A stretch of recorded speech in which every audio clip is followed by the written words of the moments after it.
vášeň.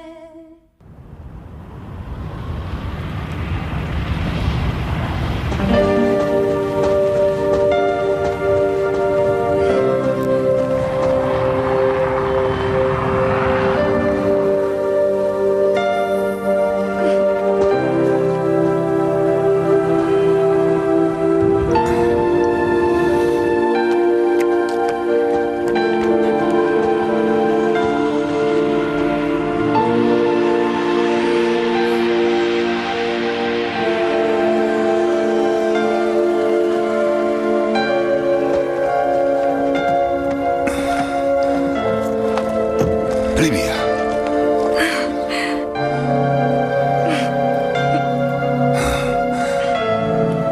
Libia. Líbia? Áno, Líbia. Naša milá sestrička Líbia, vieš? Vravím ti, Franko, naša sestrička začína vystrkovať pazúriky, ale beží vlkovi rovno do papule. Čo ty na to?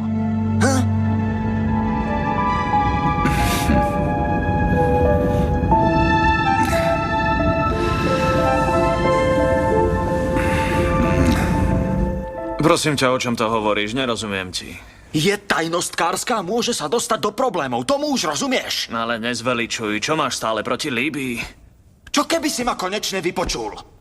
Tajne sa stretáva s nejakým chlapom. S akým chlapom? Nikdy som ju s nikým nevidel. No jasné. Pretože ty ani nevieš, na čo nosíš hlavu na krku. Vôbec o nič sa nezaujímaš. Takže ti vôbec nevadí, že naša milovaná sestrička Líbia už má asi milenca. Počuješ? Líbia má milenca.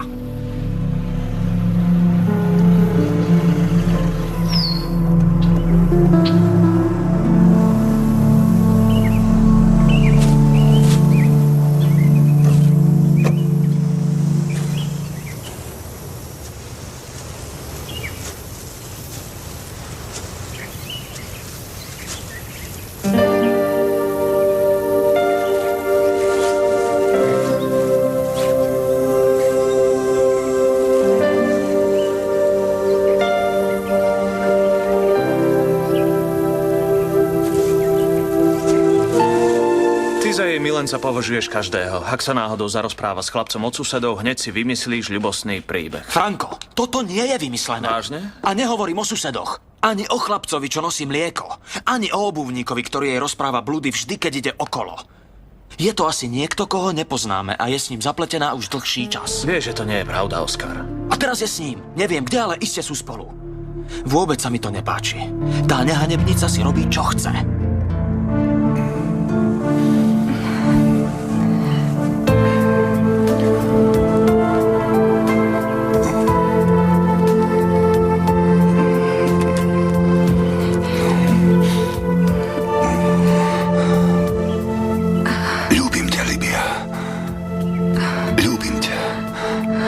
Zbláznil som sa do teba. Som si istý, že to už trvá dlho. To dievčisko si určite myslí, že na nič neprídem. Ale mýli sa. Medzi nebom a zemou sa neutají nič. Tomu jej tuláctvu musím rýchlo urobiť koniec. Podľa mňa ti príliš pracuje fantázia. Už s tým prestaň, nezabúdaj, že hovoríš o našej vlastnej sestre. Veď práve, prečo by som si vymýšľal? Vidím, že mi nechcete uveriť. Jeden trčí celý deň v hlúpej pekárni a druhý vymetá bary a necháva si od nejakej sprostej štetky vysávať mozog.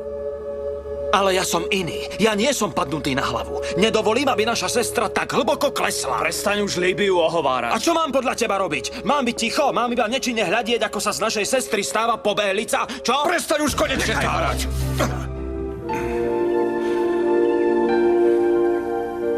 Vieš, že pri mne sa nemáš čoho báť. Rozumieš? Musíš mi dôverovať. Ľúbim ťa, Líbia. Vieš, že ťa ľúbim. Veľmi ťa milujem. Držaj ho, pustiť! Dosť! Juan! Nehovoríš o dákej pobehlici! Nezabúdaj, že ide o našu sestru! Pusti ma! Musíš si ju vážiť. Musíš si ju vážiť viac než čokoľvek na svete! Počuješ? Ešte raz to zopakuj a pripálim ti jazyk na platni. Potom ju konečne necháš na pokoji. Aj keby si ma zabil, nebudem sa nečine pozerať, ako sa z našej sestry stáva pobehlica. Je to tvoja sestra! Dosť! Nechcete mi veriť? Mám dôkazy, čo vy na to? Aké dôkazy? Neprestajne voľa kam chodí. Dnes vravela, že ide na trh na rohu. Ale už sú to 2 hodiny a stále jej niet. Mala nakúpiť veľa vecí, Oskar. V skutočnosti sa stretáva s tým mužom. Ako vieš? Ja to neviem. Nevidel som ich. Ale v obchode. Tam to vedia, pretože si od nich často požičiava telefón a podľa toho, čo začuli, volala milencovi. Čo povieš? Pusti ma. Hovoríš to vážne? Znamená to, že našu sestru ohovárajú už aj v obchode?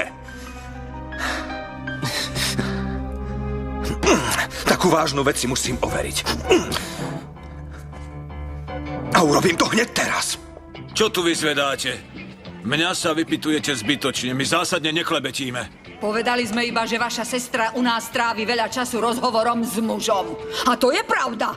Určite je to jej frajer. Odkiaľ viete, že naša sestra má frajera? Nevymýšľajte si klamstvá. Moja žena si nikdy nevymýšľa. Vždy hovorí len čistú pravdu. Aj moji synovia ju videli nastupovať k tomu chlapovi do auta. Ku komu? Jednému z tých, čo si myslia, že za peniaze kúpia všetko. Dokonca aj pekné, mladučké dievčatá. Juan, nechaj ho. Chceš povedať, že moja sestra sa predáva, ty podliak? Pusti môjho manžela! Počuješ, pusti ho! Vysvetlite mi to, inak za seba neručím. Líbia je slušné a počestné dievča. Keby bola počestná, nešla by s prvým, na ktorého natrafí. Ten mizerný klamár! Pusti ho! Prečo viete, ja obránim?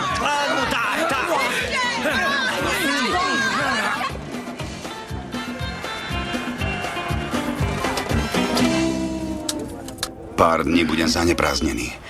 Rád by som ťa videl na budúci štvrtok. Dúfam, že prídeš. Prosím ťa. Prídem rada. Počkaj.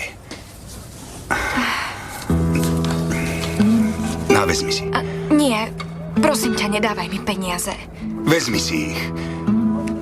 Kúp si za ne niečo pekné.